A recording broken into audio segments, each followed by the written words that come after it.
अवनीत जी, एक प्रश्न ये आया है कि ये सो कॉल्ड एनलाइटनमेंट क्या है, आत्मज्ञान क्या है। एक्चुअली में क्या है कि ये सरलतम स्थिति है ह्यूमन बीइंग की, लेकिन चूंकि अपने स्वभाव से, या जिसको आत्मज्ञान कहा गया, उससे किसी प्रकार से हम अनभिज्ञ हो गए हैं और हमने ये मान लिया है कि हम सबसे भिन्न भिन्न अलग अलग व्यक्ति हैं। इस कारण से हमें लगता है कि वो बड़ी भारी अचीवमेंट है, बड़ी भारी चीज है। और दूसरा क्या है कि जितनी भी परंपराएं हैं किसी भी धर्म से संबंधित है, ये जो इंस्टीट्यूशनल रिलीजन्स हैं, इन्होंने अपने अपने एक तरह के बाड़े बांध लिए, एक तरह के अपने अपने पुस्तकें बांध ली, एक तरह अपनी अपनी सीमाएं बांध ली, एक तरह का अपने अपने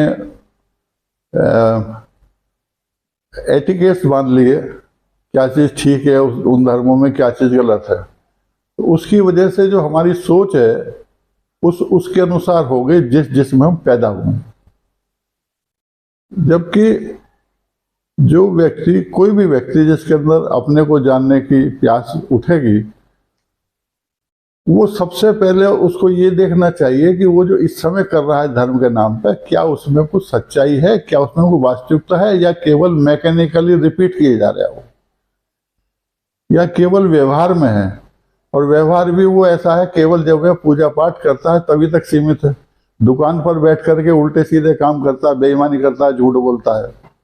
तो ये उसको खुद को ही जांचना पड़ेगा अपने आप को।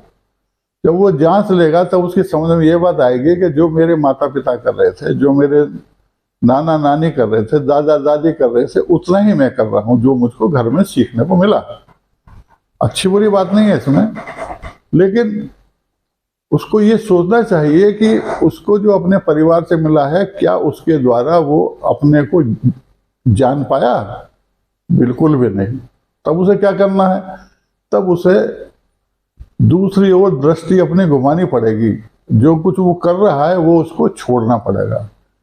और तब उसकी एक तरह से कहिए, जो ब्रह्मसूत्र का पहला सूत्र है, अथातो ब्रह्म जिज्ञासा, तब उसके अंदर उसकी जिज्ञासा उठेगी जो सभी व्यक्तियों में एक सा है। वो चाहे वो कहीं भी पैदा हुआ हो, लेकिन सबके अंदर आज भी वो एक सा ही है, हमेशा से एक सा हमेशा रहेगा।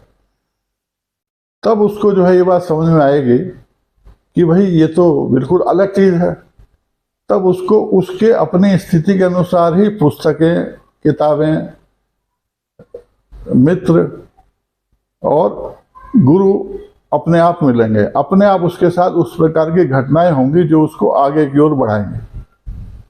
शुरू में उसको लगेगा वो बड़ा भटका है, लेकिन भटका नहीं है। वो जो भटकापना है वही उसके काम आएगा। उसके अंदर वो मैच्योरिटी लाएगा, समझ लाएगा। जैसे कि छोटी सी एग्जाम्पल है कि एक बच्चा जो था वो फॉरेस्ट में जाता था,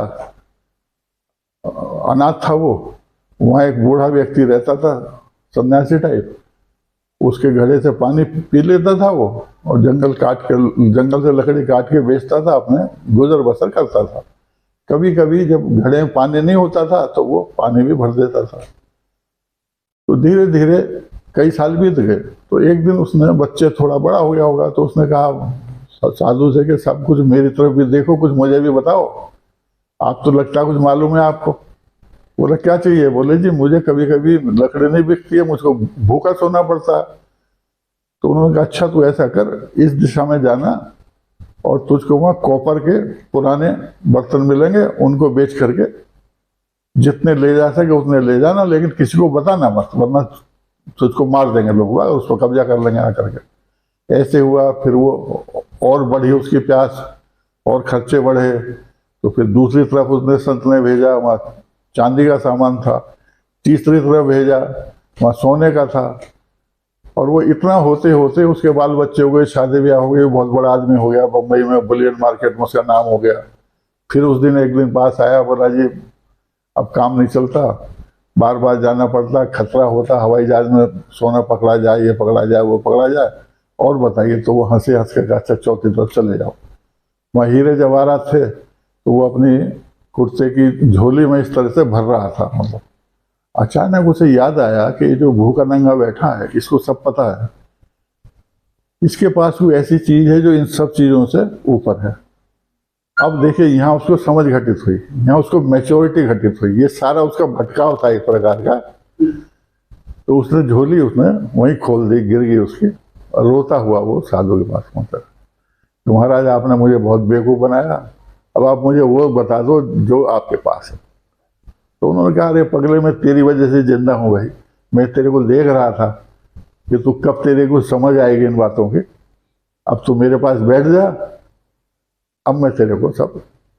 तो मतलब क्या है कि एक तो ये यात्रा है ये बड़ी अद्भुत है आदमी, लेकिन ये समझना चाहिए कि जो कुछ भी जीवन में उसने किया है वो सब काम आता है, कोई चीज़ बेकार नहीं आती, चाहे वो गुरुद्वारे में गए, मंदिर में गए, मस्जिद में गए, जो किया आपने, मतलब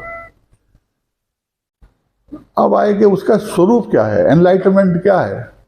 एनलाइटनमेंट ये है कि भाई आप देखिए, कोई भी साधना कीजिए, आप कुछ भी कीजिए, आप सब में जो है होता क्या है, हमें अपनी कुटिलता, चालाकी, कसाईपना, दुष्टता वो दिखाई देने लगती है हमें अपने अंदर, है ना। साधना वही तो है ना, अपने को जब समझने की कोशिश करते हैं वही साधना है जी। तो जब वो दिखाई देने लगती है तो वो धीरे धीरे धीरे धीरे तो इनोसेंस में बदलने लगती है ना, हम बालवत हो जाते हैं, बच्चे जैसे हम हो जाते हैं, अबोध हो जाते हैं ना। और जो संत होता है वो भी बालवती होता है, अबोधी होता है।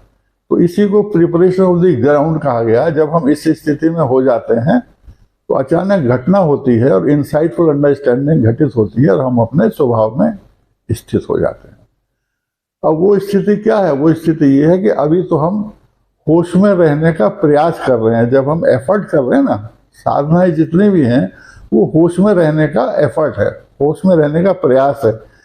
लेकिन वो जो स्थिति जो घटित होती है उस स्थिति में होश अपने आप रहता है। एक तो ये बात है, उसमें होश कभी नहीं जाता है, सोते जागते उठते बैठते हमेशा रहता है। लेकिन जिसको ये घटना घटित होती है उसको जो अपने शरीर के लिए कर्म करने पड़ते हैं, जैसे टट्टी पेशाब है, खाने के लिए व्यवस्था है, सोने की व्यवस्था है, बारिश हो रही है तो झोंपड़ी के अंदर जाएगा अपने, ये सारे जो कर्म हैं, ये जब वो कर्म करता है तो उसके कर्मों में ही वो होश आ जाता है। उस समाधि की स्थिति में फिर नहीं होता।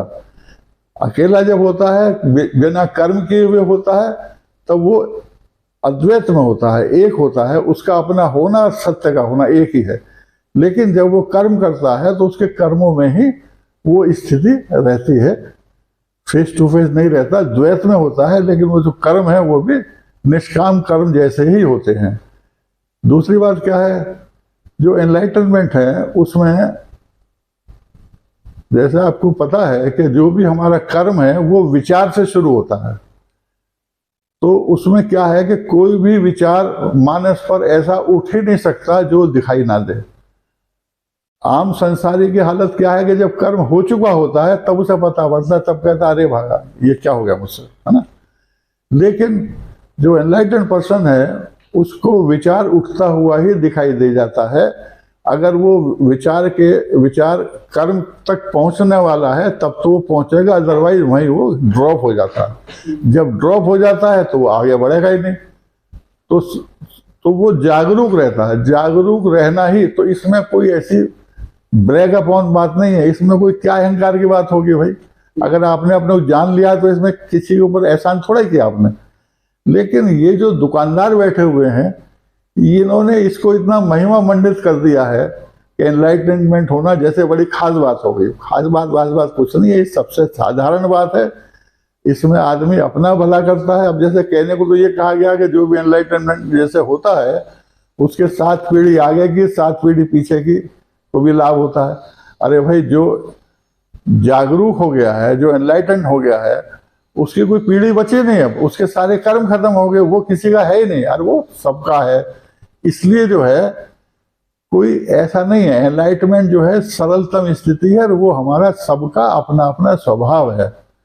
और ये जो आइडेंटिटी के मैं समझे बैठा हूँ, आप अवनीत सिंह है, मैं के यादव हूँ, ये श्यामवीर सिंह है, ये कमल जी हैं, वो सौम्या जी हैं, ये सब भेद तब तक है जब तक हम अपने असली स्वरूप को नहीं जान पाए। जिस दिन हम जान लेते हैं उस दिन दुनिया बदल जाती है। रहता सब वैसा का वैसा ही है, फंक्शनली वैसा ही रहता है, इसमें कोई फर्क नहीं पड़ता, लेकिन साइकोलॉजिकली जो हम समझे बैठे थे अपने आप को, वो खत्म हो जाता है। और जो वास्तविकता है, जो आदमी जैसा होता है वैसा ही हमें जस का तस दिखाई देता है, हर पल फ्रेश होता है।